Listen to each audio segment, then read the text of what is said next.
Mikey P, Mike Probozzi in the Money Media YouTube channel. One more Assiniboia Downs podcast, and we bring in the big guns, PTF, with me. I'm in the host chair for once. Typically, he's hosting me. But Pete, we have a mandatory payout for closing day at Assiniboia Downs on Wednesday. There's $280,000 already in the pot for this pick 5. And we know I get you for this is the third time for ASD for this year. So welcome back. Yes, I'm very happy to be here. Really enjoy betting ASD. Love your enthusiasm for the place. I feel like you have done so much for this brand among horse players, pointing out what a great place it is to play, especially when you got more money coming out, extra money coming out in the form of this mandatory payout, 20-cent increments. So that's going to mean you got to be pretty strategic, I think. You know, the temptation is to overspread. Instead, I'm going to spend a lot of time thinking about what exact combinations I want to put in and how much I want to weigh them. Do not dismiss the importance of putting together smart tickets of different values depending on how much you like the horses involved. I'm really excited to get your thoughts because I'm definitely going to be playing the sequence. I've got a few ideas, but you're the man when it comes to ASD. There's no doubting that. So I'm excited to hear what you got to say. Yeah, the last time we did this, we were close. They did a mandatory day on Manitoba Derby Day. We had it pretty locked in, but there was a big DQ in the Manitoba Derby that kind of shook things up there and made that payout huge for the pick 5. So we're going to look at the last 5 races on Wednesday, October the 8th here for this mandatory payout. Again, $280,000 in that pot to start with, unless somebody grabs it on Tuesday, but I don't think that's going to happen. So we're looking at a big pot for Wednesday. Starts in race number 3, 9:25 Eastern time here. Like PTF mentioned, 20-cent increment for that pick 5, 5.5 furlongs. Pete, it's 3 claimers to kick it off here. Last day of the meet. So these horses generally don't ship around. It's a get out special time. Yeah, it's interesting. I was trying to put my hat on to try to decide, you know, what kind of drops maybe make more sense on this day than they would at some point during the meet because of the nature of Assiniboia. I was pretty master of the obvious in the end in this spot. I thought the droppers with intent that I definitely wanted were the 2 Mr. Dazzle and also the 3-runner here, Best of Greeley. But I didn't want to stand alone. Cajun Bird with those 2. Cajun Birdie, I thought made sense as a presumptive best speed. And then the drop that normally would have made me say, that on this day maybe makes sense, Tis Lord, the 6-runner. I mean, at the lower levels is proven around here. I think this horse is maybe better than the form looks. I was covering everything I thought on figure terms made sense. 2, 3, 4, 6. Was curious to hear if you were either going to narrow that down or maybe bring in something a little more creative.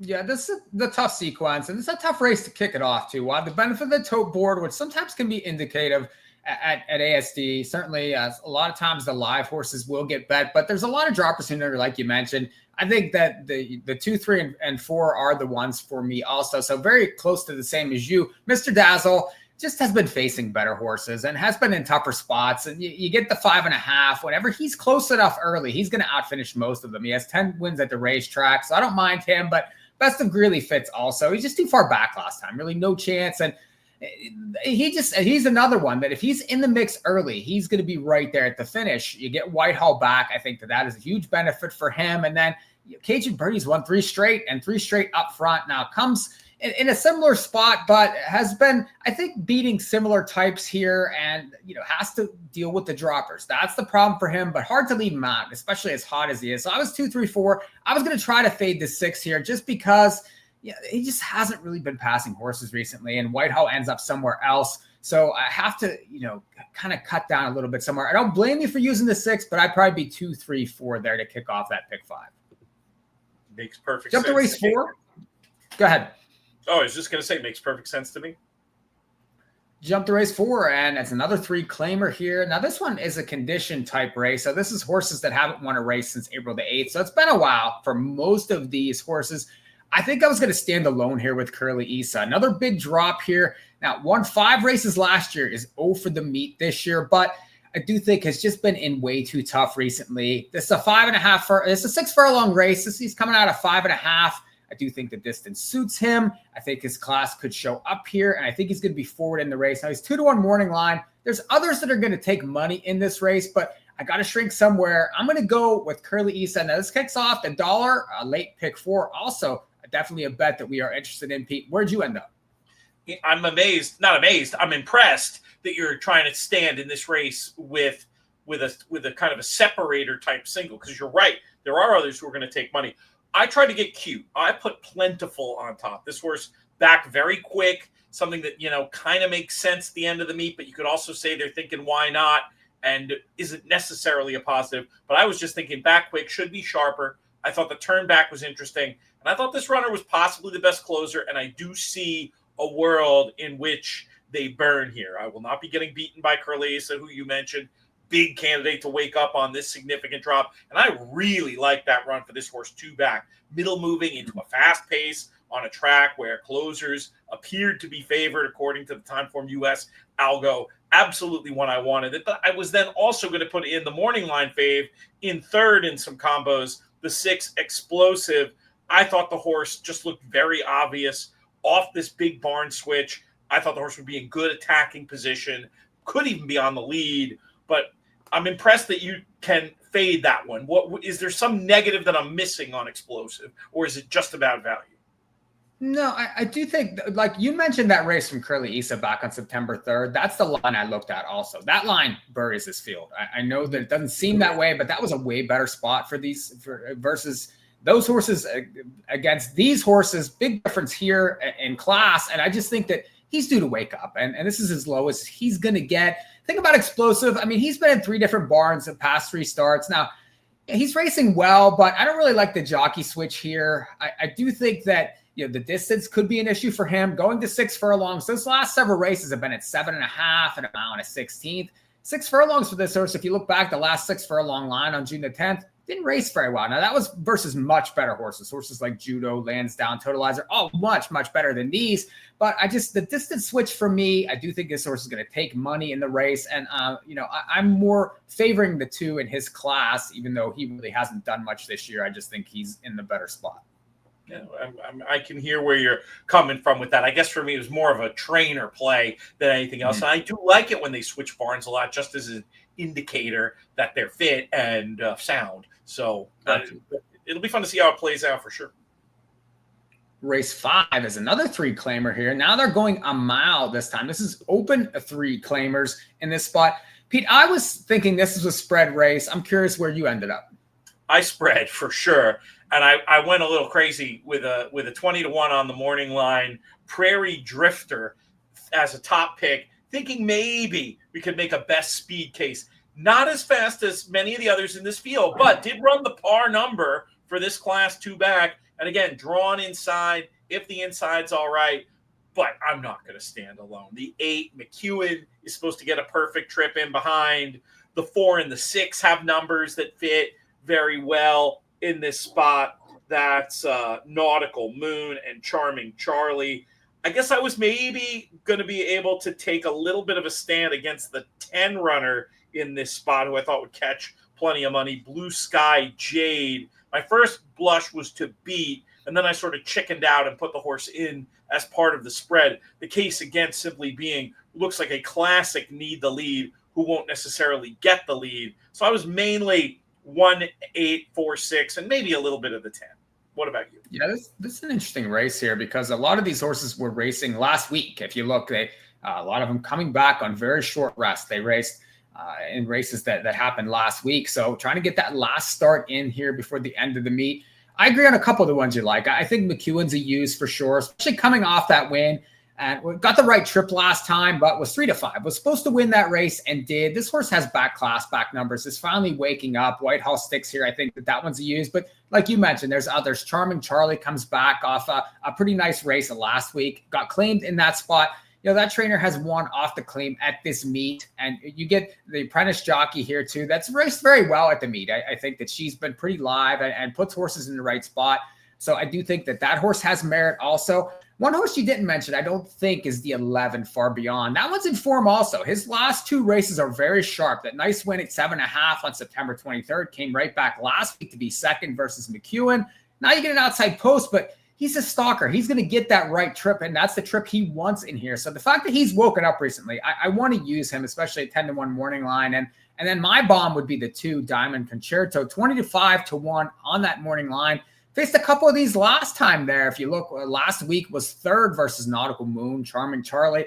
Prior to that, I mean, has been in against your Prairie Drifter recently and, is getting checks, but is not getting, the right setup to win. But you get a jockey switch here. Also, you get an inside post and maybe just in a wide open spot. I thought just has a possibility in a race that really, I think you need as many as you can to get out of.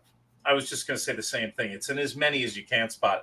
I don't know which of us is going to send around the in the money plus notes. We didn't discuss that off air. I have been keeping them. I wrote you down 8, 6, 11, and 2, but I feel like I might have missed one. No, that's right. That's exactly right, correct. I think we're both keeping notes, so this is good. Well, hopefully they'll be the same. They probably half the time I do them, I don't get them exactly right. It's multitasking, it's a work in progress.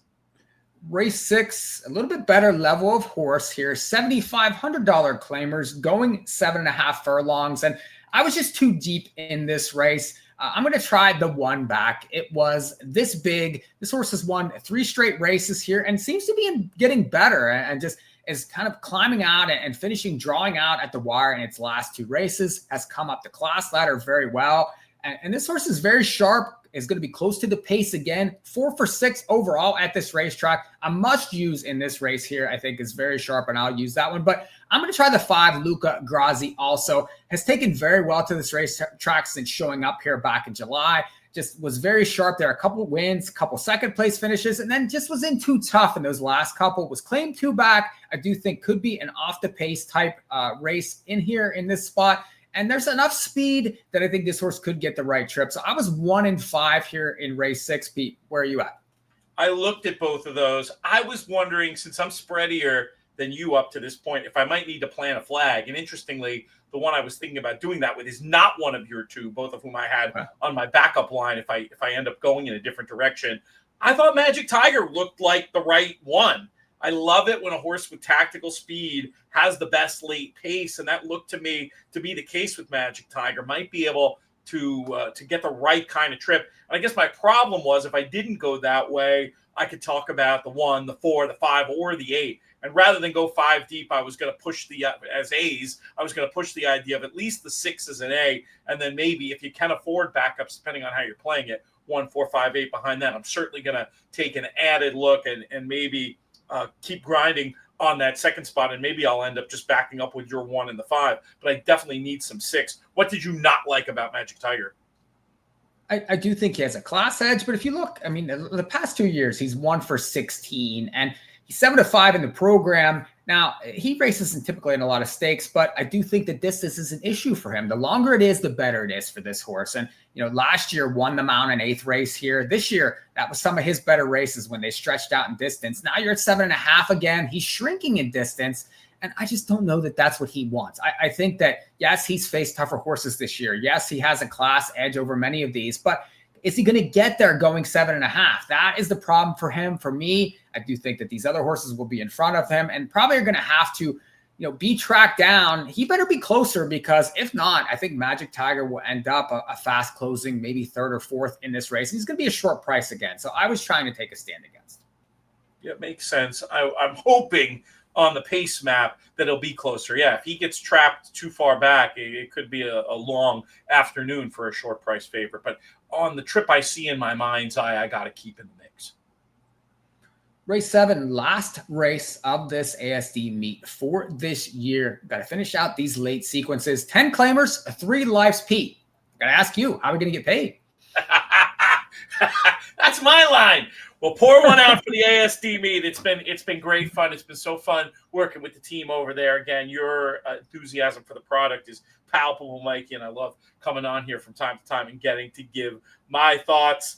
I don't think I'm particularly clever in here. The 1 runner in Vronsky style, I thought there was a chance could dictate terms on the front end. Again, I've got a couple of rail speed type horses in there. We'll see in the earlier part of the card if that's a style that we think is going to be playing well. If so, I'd upgrade that one. The 5 runner, Big Walk, looked to me to be the best closer. And then the 9, Flying Tex, has some competitive efforts against very similar. The main numbers I was looking at were 1, 5, and 9, but I'm open to suggestions.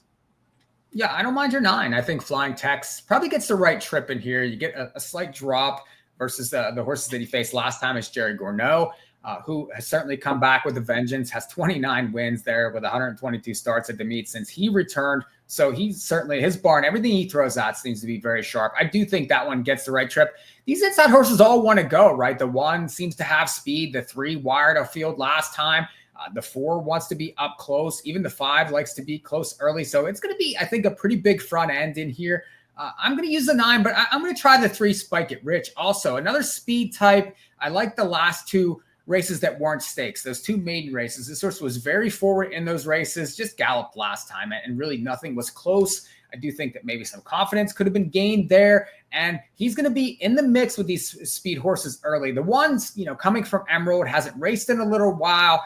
The 4, kind of got an easy lead last time and was able to dictate things showing up here. So we'll see which one of these horses that are up close early are going to be around late. So I want the price of those horses, the 3 Spike It Rich for me at 10-1 morning line, and then the 9 Flying Tex to finish. Hopefully we're live in this pick 5 for big balloons, Pete, because we have 280,000 sitting waiting. And the racing world, I think, will be alive looking at this carryover Wednesday night.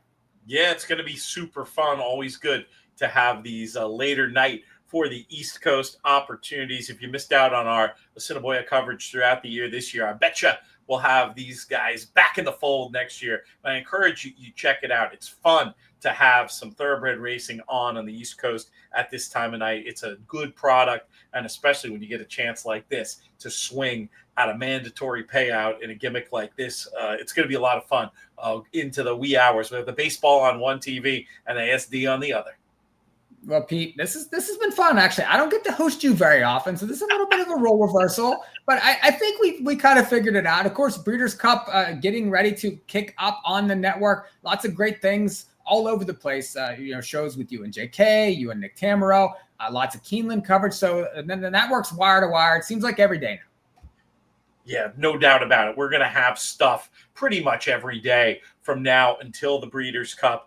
Best way to keep track of all of it, if you just want to do one easy thing, sign up for our free newsletter in themoneypodcast.com/email. We'll let you know if you want even more than that. Our plus service, you're going to get great coverage of Keeneland, extra stuff there, as well as our terrific Breeders' Cup package in themoneypodcast.com/plus.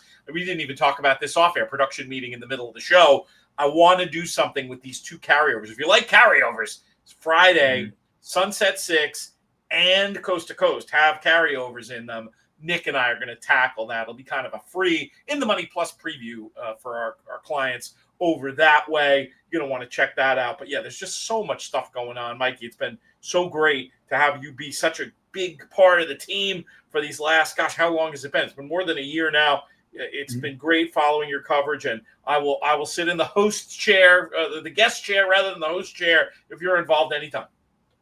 Always appreciate you, Pete. Thank you for the kind words. We appreciate everyone watching the ASD coverage this year. Jump in on this mandatory payout pick 5 for Wednesday. It's a wrap on ASD for 2025. We'll see you guys next year. We'll see you next time.